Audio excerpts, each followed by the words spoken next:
Never saw myself as a sinner my whole life. I didn't think I was better than anyone. I just didn't see myself as a sinner compared to other people that were hard on drugs or, like whatever the case sin is. Was blatant or out I there. haven't murdered someone. I haven't done all these bad things. Like, I'm not really a sinner. And once I got put up against the law of God, have I honored God every day of my life? Have I always honored my parents? Have I ever told a lie? Have I ever stolen something?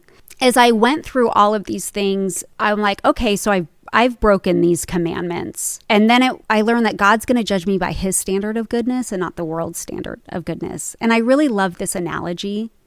There's a little girl looking at a white sheep as it ate the green grass. And she thought how nice and white the sheep looked as it ate the green grass. And then it began to snow, and she thought how dirty the sheep looked against the white snow.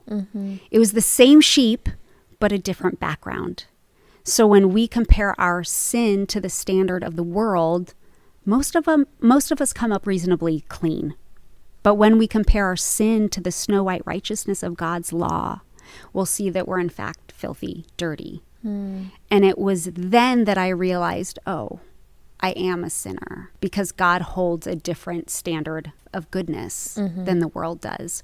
And that's when I saw my need for Jesus for the first time. I never saw myself as a sinner my whole life. I didn't